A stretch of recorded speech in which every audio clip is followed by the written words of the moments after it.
7h30, já estamos de volta com o Folha no Ar, primeira edição. Hoje com Aloysio Abreu Barbosa, vamos conversar agora com o Dr. Rodrigo Carneiro, que é médico infectologista e é também diretor de atenção básica de saúde em Campos, no oferecimento dos laboratórios Plínio Bacelar e Proteus, serviços de saúde e medicina ocupacional.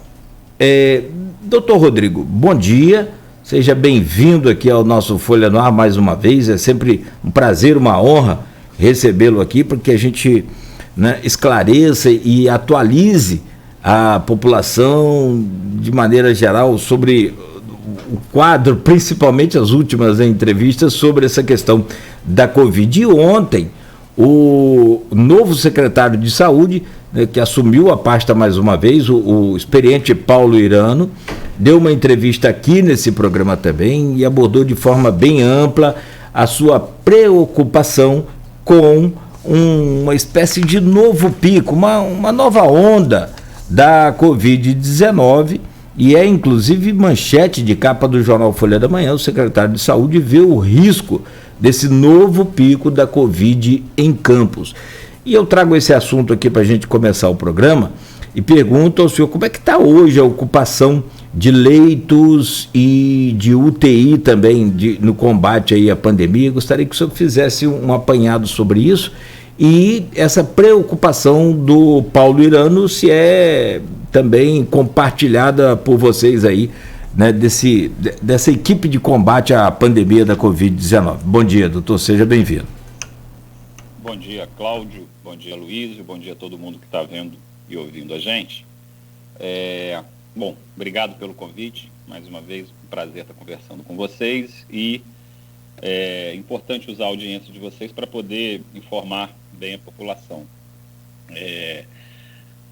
Sim, nós concordamos, claro, com o Paulo Irano, a gente participa junto das reuniões e mostramos, então, os números, discutimos os números sempre junto e a gente está preocupado com o que está acontecendo, com a novidade que é a variante Delta, já não tão nova, mas a gente vai aprendendo sobre o comportamento dela com o tempo e o que já é fato é a maior transmissibilidade, a capacidade que um indivíduo infectado com a variante Delta tem de transmitir, então, para outras pessoas.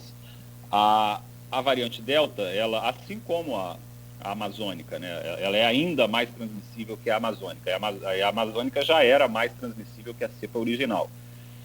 Então, isso é uma dificuldade quando a gente vai discutir a saúde pública, discutir como que a gente pode fazer para que um número menor de pessoas seja infectada. A gente conversou no ano passado,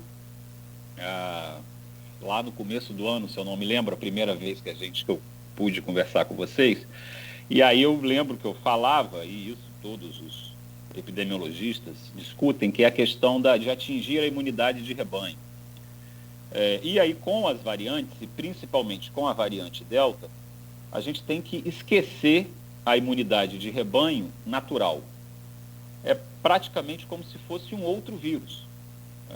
A mudança foi tão grande e a transmissibilidade aumentou tanto que a variante Delta pode causar reinfecções e vem causando reinfecções. Então, aquela imunidade de rebanho natural, através da imunização natural das pessoas, a gente não pode mais trabalhar com isso. A gente trabalha com imunidade de rebanho vacinal. É isso que a gente tem que alcançar. É a imunização em massa para que a gente possa, então, diminuir a circulação do vírus. Isso já era discutido desde o ano passado e vem, então, demonstrar a real necessidade da imunização. Havia muitas pessoas que discutiam que, não, tem que deixar logo o vírus circular, imuniza todo mundo para acabar logo a pandemia.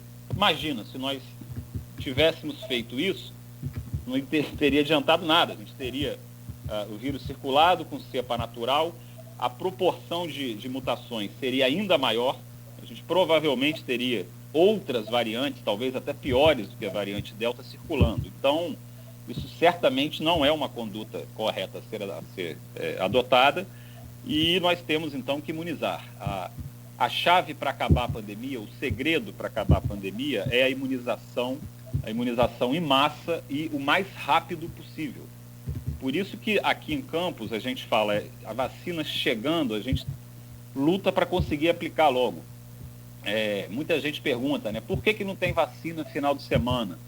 Porque a gente luta para até sexta-feira ter ou acabado o estoque da rede de frio ou ter tão pouca vacina que não compensa a gente continuar aplicando 1.000, 2.000 doses só num sábado ou num domingo. A gente prefere aguardar, junta a vacina e aplica tudo rapidamente durante a semana. Essa é a estratégia, isso é o que tem que ser feito. Os números, né, já estão aí para comprovar que é a vacinação que protege a população, que faz com que o número de casos caia, consequentemente, internações e óbitos. Então, o nosso foco total na Secretaria de Saúde é para imunizarmos logo. E a gente fica muito ansioso, fica muito preocupado quando a gente vem recebendo, infelizmente, agora nas últimas remessas, uma quantidade tão pequena de vacinas, né? Isso dificulta nosso trabalho, dificulta nossa logística de pensar como que será feita a vacinação. E o pior, isso faz com que o vírus continue circulando. Então, isso preocupa muito. Com relação à lotação, acho que o Paulo Irano tem razão, a gente está preocupado pelo risco de aumento do número de casos. Vocês devem ter visto que de um mês e meio para cá, essa ocupação de leitos ela aumentou um pouco. Ainda não chegou a níveis críticos, a gente tem aí, fica variando agora, ultimamente, entre 60% e 70%, chegou a 74%, se eu não me engano, de lotação máxima. Isso acende o sinal amarelo, a gente está preocupado, as medidas também sendo adotadas, como, por exemplo, o pedido, né, da comprovação de vacinação para frequentar determinados locais. E a gente tem outras estratégias de acordo com a piora dos índices de infecção, dos índices de transmissão do vírus. A gente, óbvio, não quer, nós entendemos que a parte econômica, que a parte de deixar todo mundo trabalhar é importante, as pessoas precisam correr atrás de sua sobrevivência. Agora, chega um determinado momento em que, quando você pesa o risco-benefício de deixar correr solto, ou quase solto, isso não dá para continuar. Então, nós estamos cientes, estamos observando, estamos vigilantes com relação à situação da presença, né, agora confirmada da variante Delta no município. A gente está falando aqui no intervalo, Rodrigo. Bom dia novamente. Obrigado novamente pela presença. Hoje, as estimativas, que tem problema de teste, que é outra coisa que o Paulo Orlando falou aqui ontem. Acho que pode abordar essa questão de teste também, que é um problema de Campos do Brasil. Você tem um exemplo, logo no começo, positivo da Coreia do Sul, que se baseou muito em testagem. Mesmo antes da vacina, conseguiu controlar a doença com testagem. Vizinho à China, né? Ao foco original da doença. Mas sobre a variante Delta também. Você estava falando que mesmo com essa deficiência na testagem, ela hoje já corresponderia a 50% dos casos em Campos, né? Fala um pouco sobre esses dois pontos, por favor. Então, primeiro você deu aí um grande exemplo de estratégias eficazes para controlar uma infecção. Vamos começar falando da China. Você falou da China. A China tem, até hoje, 5.000 óbitos por coronavírus. Isso é um número assustador de tão baixo, né? A China tem uma população entre 5 e 6 vezes maior do que o Brasil. Nós estamos chegando em 600 mil óbitos, a China está chegando em 5.000 óbitos. A China tem aproximadamente, a China continental, ela tem 5.000 óbitos. Como que eles atingiram isso? Tem gente que fala, mas é porque lá não é notificado. Bom, pelo amor de Deus, se a gente fosse partir do princípio de que vamos fazer uma isonomia, então, entre China e Brasil, China teria que ter, já está perto de 2 milhões de óbitos, se for pegar proporcionalmente a população. Ninguém esconde 2 milhões de óbitos. Então, realmente, na China morre-se menos. E por quê? Porque as imagens que a gente vê da China é o quê? A rua deserta. Então, a China é o grande exemplo de que lockdown diminui o número de casos, diminui a internação e óbito. E aí a gente entra naquela, é necessário ser tão rigoroso? Aí entram questões ideológicas, políticas, que não é o assunto daqui. Bom, então o lockdown funciona, a China demonstra isso. E a Coreia do Sul, minha opinião, de forma mais acertada, uma estratégia melhor, demonstra que a testagem em massa e a testagem com o bloqueio imediato daquelas pessoas que são fontes de infecção, isso também faz diminuir o número de casos, o número de internações e o número de óbitos. Então, você tem razão, o Brasil, o Estado do Rio, Campos, consequentemente, testam menos do que deveriam. Nós temos aqui uma dificuldade de conseguir testes em grande quantidade. Ainda assim, nós mudamos, né, a estratégia que era adotada na gestão anterior, que era a estratégia da gestão anterior era a centralização do atendimento, que era feito na beneficência. O que nós conversamos e optamos por fazer? A gente não quer centralizar, a gente quer pulverizar a testagem, pulverizar o atendimento um dos motivos para evitar aglomeração. Então, o que a gente fez? Nós abrimos 6 locais de descentralização, onde a pessoa com sintoma respiratório, ela chega, ela é avaliada, ela é acolhida por uma equipe previamente treinada e ela é testada, então, de acordo com um teste que seja cabível de ser feito.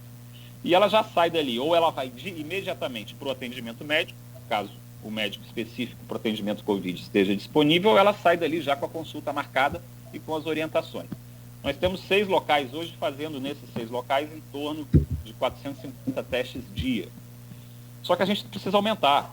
A gente tem que aumentar mais tanto o número de locais como o número de testes. Então, atualmente o que a gente vem trabalhando. Em breve, até 2 semanas, a gente vai acrescentar mais um local para fazer a testagem e seguimos atrás dos testes. Infelizmente, a Secretaria Estadual ela enviava periodicamente testes para Campos, ela parou de enviar. Então, atualmente, a Prefeitura que tem que adquirir esses testes para poder continuar com essa estratégia. Então, é o que a gente está tentando, conseguir os testes e ampliar os locais.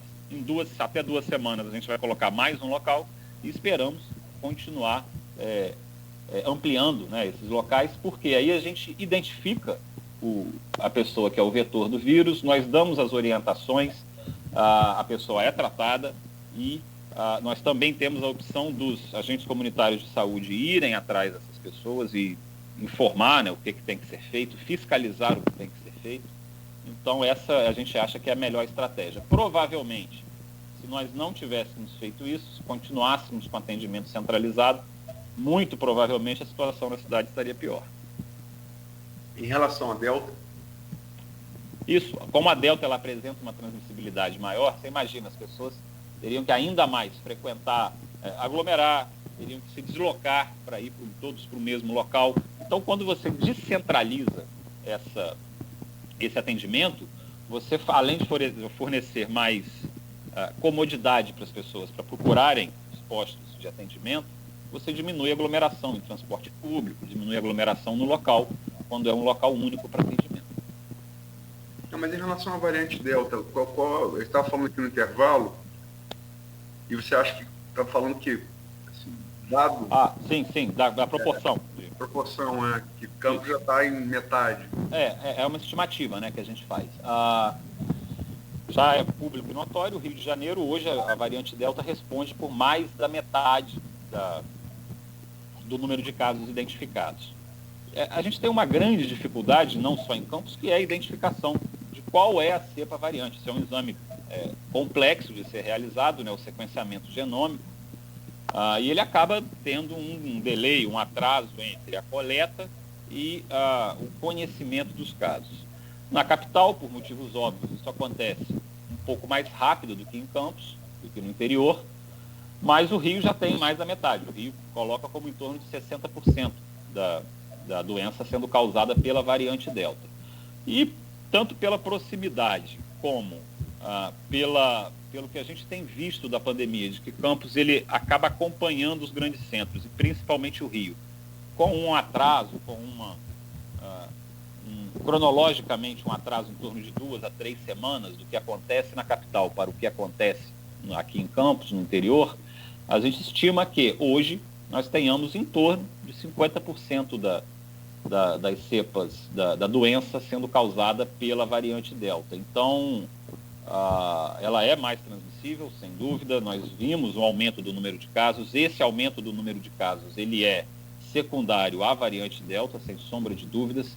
Nós já avisávamos isso, já conversávamos de que, apesar de ainda não termos documentado a presença da variante Delta, nossas condutas no último mês foram imaginando a presença de uma cepa com uma transmissibilidade maior do que tanto a cepa original quanto a cepa amazônica, P1.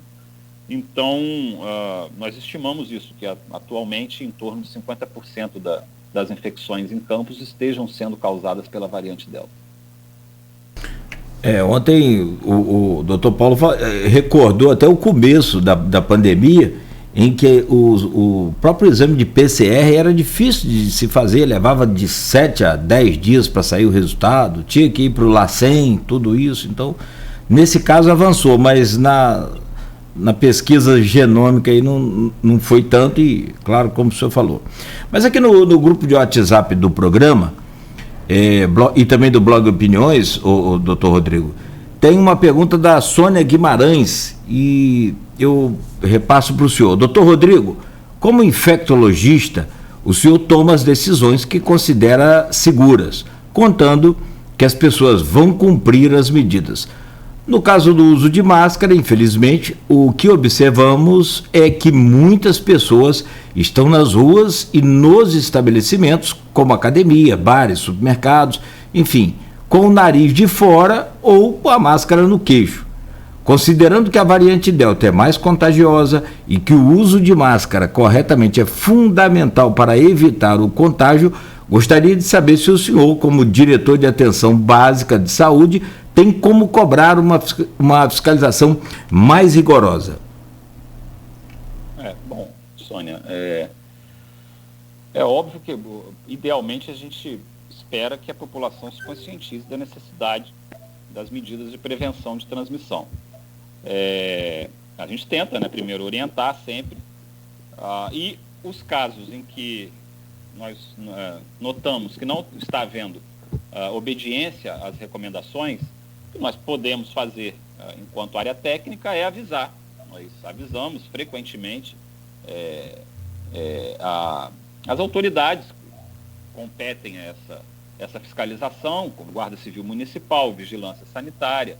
Já chegamos, infelizmente, algumas vezes a ter que acionar a polícia para poder tentar conter, essa desobediência às normas sanitárias. E, bom, isso é muito triste, vocês já devem ter visto, infelizmente. A gente já teve locais que foram fechados, a gente já teve locais autuados. Agora, o fato é a prefeitura, as polícias, elas não têm braço suficiente para ir fiscalizar tudo e para ir, se for o caso, punir quando for necessário. Isso não é possível. Então, a população ela tem que se conscientizar da necessidade da adesão a essas medidas de prevenção. A gente vai continuar vigilante, a gente vai continuar quando alguma coisa extrapolar muito o aceitável, nós sempre iremos comunicar, principalmente Guarda Civil, Vigilância Sanitária, para ir lá atuar nesse local. Se não for suficiente, infelizmente vai ter que ser necessária a força policial. Rodrigo, esse é o terceiro programa seu aqui, desde a primeira vez? É o quarto. No último você chegou a pedir música? Pedi uma música que até deu problema para vocês depois. Qual foi? Para não dizer que eu não falei, da sua, André, foi isso? O pessoal falou que você falou que o pessoal cobrou do Partido Chinês o Partido Comunista Chinês tinha que mandar a nota aí, o Faz-me Rir para a Folha da Manhã. falar nisso pro pessoal aí, ó, participando do chinês, ó, chegou ainda o pagamento aí em ien no Japão, né? China nem sei qual é a moeda. Então, por favor, pinga aí, porque não tá... a conta de luz vai subir, esse ouro comunista aí vai entrar bem. Mas, falando sério, Rodrigo, você estava fora do governo, quer dizer, você não participava do governo. Você participava do governo, na verdade, mas no HGG, né? Não assim no comando do enfrentamento da pandemia. E você é especialista na área. O que mudou na sua visão pessoal daquela primeira entrevista lá no começo da pandemia para hoje, e qual a função, além de médico infectologista, a função mais de comando e coordenação do enfrentamento da pandemia no município? A grande mudança, Aloysio, foi exatamente nessa estratégia de temos que descentralizar a abordagem à pandemia. Eu cheguei a elogiar a abordagem da criação do CCC e acho que foi importante naquele momento. Você ter um centro de referência, mas deveria ser um centro de referência para a internação. Então, como não se tinha conhecimento de qual seria o comportamento da pandemia, conhecimento que eu digo em termos de qual vai ser a necessidade de internação. Então, era necessário você criar um local específico para acolher pacientes graves. Agora, com relação à abordagem à população geral, o mais correto é a descentralização, principalmente em um município com 4.000 quilômetros quadrados. Você tem que descentralizar, você não pode deixar um local só para ser o local que tanto vai internar quanto vai triar, orientar a população. Então, a grande diferença na abordagem foi essa. Nós temos hoje, então, esses 6 locais que são distribuídos geograficamente no município. Então, por exemplo, região norte, ela é atendida em Morro do Coco. Região sul, Lagoa de Cima. Na Baixada, São Sebastião. E aqui na região central, Guarulhos, região central, nós temos 3 locais e muito em breve passaremos para o 4º local. Então, quando você descentraliza, você, além de fornecer comodidade, você evita que essa população ela migre, principalmente indivíduos sintomáticos respiratórios, ela migre para o mesmo local. E com isso a gente consegue setorizar, nós conseguimos geograficamente perceber onde está havendo uma maior circulação viral. Nós temos lá os gráficos por bairros, né, mostrando onde, através dessa estratégia, onde o teste é feito, o paciente ele tem lá o endereço, e isso é então tabulado, isso o pessoal do SIDAC faz para a gente, mostrando quais são os locais onde está tendo maior replicação do vírus. Nesses locais, por exemplo, as equipes de vigilância sanitária, guarda civil, elas atuam com uma intensidade maior. Então, a grande diferença que foi adotada é essa, em termos técnicos, de ser feita a descentralização da abordagem a indivíduos com síndrome respiratória. Acho que também é correto você não ter um local somente, como era o CCC, porque com a piora da pandemia, aquilo se mostrou que não era suficiente, o número de casos era tão grande que um local só não daria conta. Então, o que mais foi feito foi também a abertura de leitos em diferentes hospitais, desde que, lógico, esses hospitais estivessem capacitados para receber pacientes com doenças transmissíveis por via respiratória. Então, com isso, a gente aumentou a oferta de leitos e também ofertamos à população a descentralização do atendimento. E, assim, eu não tenho dúvidas de que essas medidas, elas diminuíram a circulação do vírus e diminuíram o número de casos. Nós conseguimos segurar, seria pior se isso não tivesse sido feito. Só uma última pergunta para a gente sair a gente falar desse alerta de Paulo Herano. Você começou aí falando da importância do comércio, de manter o comércio aberto.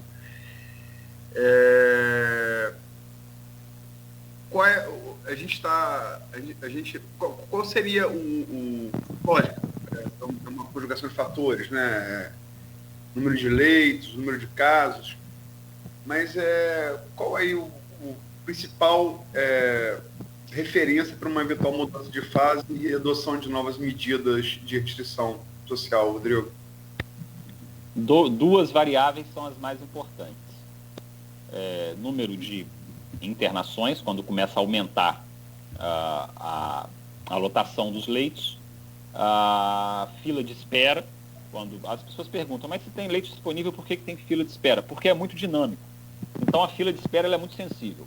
Se você tem uma procura grande, em 24 horas, muita gente procura local, os serviços de saúde com indicação de internação, você tem ali um acúmulo, é um funil, você vai internando. Então se a gente tem, por exemplo, de um dia para o outro, um aumento, 2, 3 dias, e esse aumento mantido em fila de espera, junto do aumento progressivo da internação, é o momento de intervir, é o momento imediatamente a gente tem que aumentar as restrições. Então, são as variáveis, né, são os indicadores mais sensíveis do tempo real da infecção, da pandemia. Então, esses dois são os mais importantes. Isso para intervir. As pessoas perguntam, e os óbitos? Às vezes a gente tem 1, 2 óbitos, às vezes nós temos 5, 6 num dia. Os óbitos, eles não são tão sensíveis para indicar para a gente a situação atual, porque, principalmente agora, com jovens sendo internados, esses jovens, eles duram internados muito tempo. Então, o número de óbitos naquele dia, ele não necessariamente vai refletir um problema de 3, 4, 5 dias atrás. A boa parte desses pacientes, eles estão internados há 3, 4 semanas. Então, você pode ter, ao acaso, um aumento pontual do número de óbitos num dia. Então, nós não usamos o número de óbitos para intervenção imediata. Basicamente, internações, fila de espera. Perfeito. Depois, se puder, são 7h57, o senhor faz se for possível, um levantamento também da faixa etária, né, Aloysio, dos que estão internados, até porque houve uma fake news aí no final de semana, espalhada por uma suposta funcionária, ou que conhecia uma funcionária do Hospital Feira Machado, e o áudio já começa todo atravessado falando que tem 20 crianças internadas no Feira Machado com a Covid. Não tem. Feira Machado não tem nenhuma, nem nunca teve ninguém internado para Covid, né, para tratamento. Mas depois o senhor pode tentar relacionar essa questão da faixa etária. Há também informação de que os idosos teriam voltado a contaminação alta, né, dos idosos e também a internação. Mas depois do intervalo, se puder, são 7h58, a gente faz uma pausa rápida aqui com o Dr. Rodrigo Carneiro, médico infectologista, diretor de Atenção Básica da Saúde de Campos, no oferecimento dos laboratórios Plínio Bacelar e Proteus, serviços de saúde e medicina ocupacional. Voltamos em instantes.